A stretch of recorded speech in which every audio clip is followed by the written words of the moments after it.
کے merits D merits کا جائزہ لیا جاتا ہے، ان کے اوپر بحث کی جاتی ہے اسمبلی میں، اور پھر ان کو بلاخر منظور یا رد کر دیا جاتا ہے۔ اور صدارتی طرز حکومت میں انتظامیہ کا کوئی نمائندہ پارلیمنٹ میں شریک نہیں ہوتا،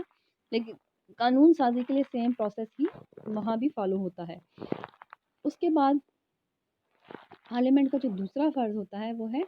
آئین میں ترمیم کا حق۔ اگر ملک کا آئین نہیں بنا ہوا ہو تو زیادہ تر جو مقننہ ہے وہ پارلیمنٹ ہی آئین ساز ادارہ بھی ہوتا ہے، وہی ملک کا آئین بناتا ہے۔ اور اسی طرح جب آئین بنا ہوا ہوتا ہے اور آئین نافذ ہوتا ہے تو اس آئین میں ترمیم کا اختیار مقننہ کو ہوتا ہے۔ آئین حکومت کے مختلف شعبوں کی تنظیم اور فرائض کی نشاندہی کرتا ہے، اور شہریوں اور ریاست کے جو آپس کے تعلقات ہیں ان کی وضاحت کرتا ہے۔ بعض اوقات آئین کی بعض دفعات وقت اور حالات کے مطابق نہیں ہوتی ہیں، ان کا ساتھ نہیں دے سکتی، تو ایسی صورت میں ان میں حالات کے مطابق تبدیلی کرنے کا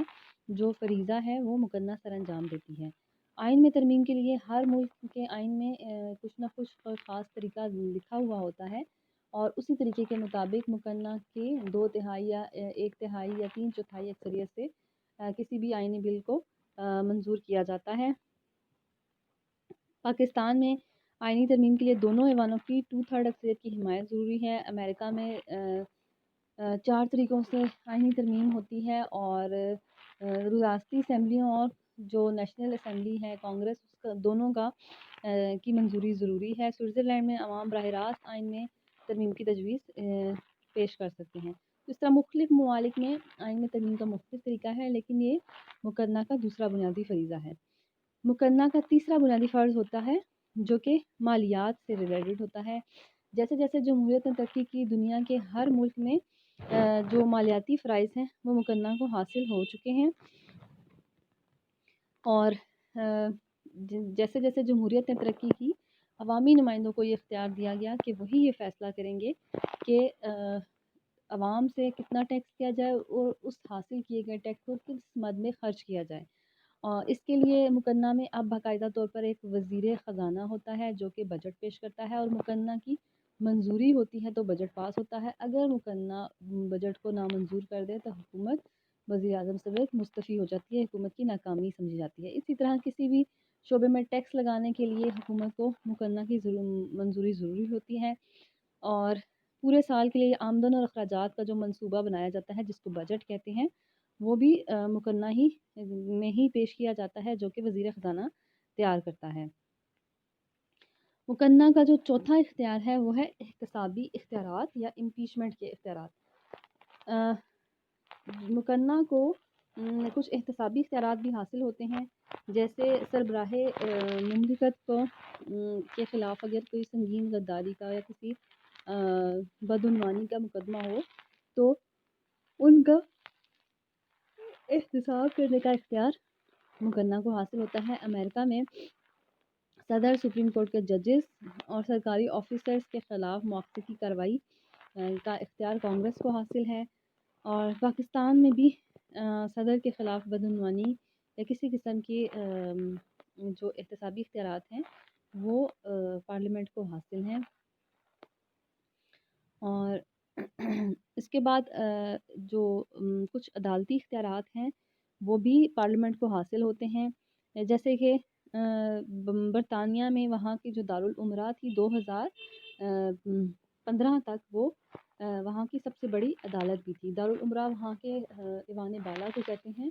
اور یہی ایوان بالا جب دارالعمرہ کی حیثیت سے کام کرتی تھی، وہاں کی سب سے بڑی عدالت کے طور پہ کام کرتی تھی،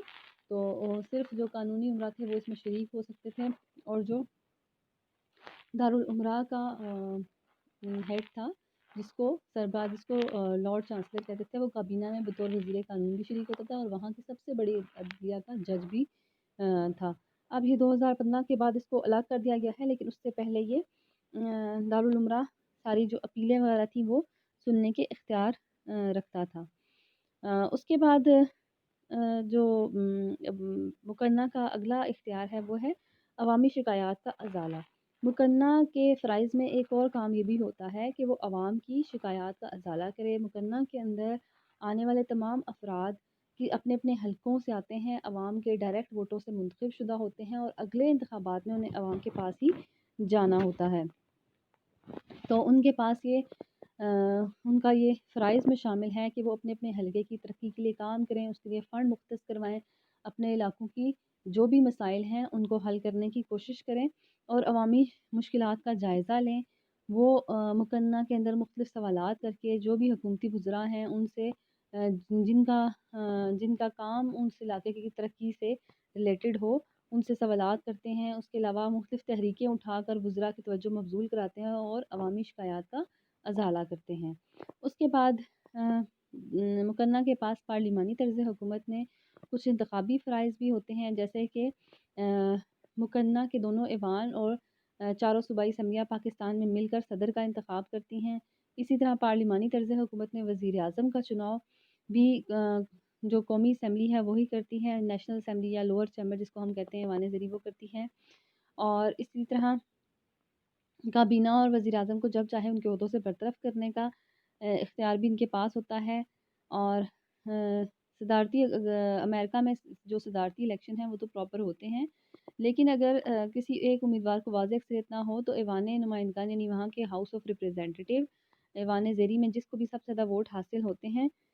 3 امیدواروں میں سے ایک کا چناؤ پھر ایوان نمائندگان کرتی ہے۔ اور نائب صدر کے انتخابات میں بھی سینٹ بھی یہی کردار ادا کرتی ہے، اور اس طرح یہ انتخابی فرائض پارلیمنٹ کے پاس ہوتے ہیں۔ اس کے علاوہ مقننہ کے پاس کچھ انتظامی فرائض اور اختیارات بھی ہوتے ہیں۔ عام حالات میں مقننہ کا کام صرف اور صرف قانون سازی کرنا ہوتا ہے، لیکن وہ پارلیمانی طرز حکومت میں خاص طور پر انتظامیہ کے اوپر ایک اپنا چیک رکھتی ہے، اور صدارتی طرز حکومت میں بھی وہ انتظامیہ کو تنقید کا نشانہ بناتی ہے، اور اس طرح وہ انتظامیہ کو بھی راہ راست پر لانے میں اہم کردار ادا کرتی ہے۔ اور مقننہ اور انتظامیہ کے تعلق کے حوالے سے کس طرح سے مقننہ یا پارلیمنٹ وزراء اور وزیر اعظم کو پارلیمنٹ میں اور حکومتی جو افراد ہیں کابینہ کے افراد ہیں ان کے اوپر کس طرح چیک رکھ سکتی ہے، اس کے مختلف طریقے ہیں۔ پہلا طریقہ یہ ہے کہ وہ سوالات کے ذریعے وزراء سے ان کے شعبوں کی کارکردگی کا جائزہ لیا جاتا ہے اور انتظامیہ کے نمائندوں سے باز پرس کی جاتی ہے، اور سوالات کے لیے خاص دن مقرر ہوتا ہے، اور ہر وزیر رسپانسبل ہوتا ہے، ذمہ دار ہوتا ہے کہ وہ مقننہ میں اٹھائے گئے ہر سوال کا جواب لازمی دے۔ کوئی بھی وزیر وہ یہ کہہ کر اس سے نہیں عہدہ برانی ہو سکتا کہ یہ میرا شعبہ نہیں ہے، بلکہ حکومت کا ہر وزیر کسی بھی شعبے سے اگر اس سے ریلیٹڈ سوال کیا جائے تو اس کا جواب دینے کا پابند ہوتا ہے۔ اسی طرح ایک اور تحریک جو کہ مقننہ میں پیش کی جاتی ہے اس کو تحریک التوا کہتے ہیں۔ التوا کا مطلب ہوتا ہے کسی چیز کو ملتوی کرنا، ٹال دینا۔ اگر مقننہ میں آلریڈی کوئی نہ کوئی قانون سازی ہو رہی ہو کسی مسئلے پر، اور مقننہ کے افراد یہ سمجھیں کہ ابھی کسی اور مسئلے کے اوپر کام کرنا زیادہ ضروری ہے، کوئی اور ایسا برننگ ایشو ہے، تو وہ ارکان کی توجہ اس واقعے یا اس امر کی طرف مبذول کرا سکتے ہیں، اور اس کے لیے تحریک التوا پیش کی جاتی ہے۔ تحریک التوا کے لیے باقاعدہ اسپیکر کو درخواست دی جاتی ہے، اور اگر مقننہ کے ارکان کی اسے حمایت حاصل ہو تو تحریک التوا پاس ہو جاتی ہے، اور جو برننگ ایشو ہوتا ہے اس وقت کا اس کے اوپر بات کی جاتی ہے۔ اس کے علاوہ مقننہ کے پاس ایک اور یہ اختیار ہوتا ہے کہ وہ جو عوامی نمائندے ہیں ان کو ان کے عہدوں سے برطرف بھی کر سکتی ہے۔ اگر وہ سمجھتی ہے کہ انتظامیہ یا وزیر اعظم صحیح کام نہیں کر رہے تو تحریک عدم اعتماد ووٹ آف نو کانفیڈنس پاس کر دیتی ہے، اور اس تحریک میں اگر جان ہوتی ہے اور اکثریتی افراد پارلیمنٹ کے اندر اس کی حمایت کر دیتے ہیں تو وزیر اعظم اپنے وزراء سمیت اپنے عہدے سے برطرف ہو جاتا ہے۔ اس کے علاوہ اس کے پاس ایک اور اختیار یہ ہوتا ہے امریکہ میں کہ صدر جتنی بھی تقرریاں کرتا ہے، جتنی بھی اپوائنٹمنٹس کرتا ہے اعلیٰ عہدیداروں کی، ججز کی، ان سب کی منظوری سینٹ دیتا ہے۔ اگر یہ سینٹ منظوری نہ دے تو وہ فرد اپنے عہدے سے ہٹا دیا جاتا ہے۔ اسی طرح امریکن جو سینٹ ہے اس کے پاس یہ بھی اختیار ہے کہ امریکن صدر کسی اور ریاست سے اگر کوئی معاہدہ کرتا ہے تو وہ اس کی منظوری دیتا ہے، اگر سینٹ اس کی منظوری نہ دے تو وہ معاہدہ قابل عمل نہیں ہو سکتا۔ اسی طرح جنگ اور صلح کرنے کا بھی امریکن پریزیڈنٹ کو خود سے اختیار نہیں ہے جب تک کہ وہاں کی جو سینٹ ہے وہ اس کی کانگریس اس کی منظوری نہ دے دے۔ اور اسی طرح عوام کی سیاسی تربیت کرنے میں پارلیمنٹ اہم کردار ادا کرتی ہے، رائے عامہ کی تشکیل کرتی ہے، پارلیمنٹ کے اندر جو تقاریر، بحثیں اور سوالات کیے جاتے ہیں ان کا علمی معیار، ان کا سیاسی معیار بہت بلند ہوتا ہے، جو عوام کا سیاسی شعور بڑھانے میں اہم کردار ادا کرتا ہے۔ تو یہ ہیں مقننہ کے اختیارات و فرائض، جو یہاں ٹاپک کمپلیٹ ہوتا ہے۔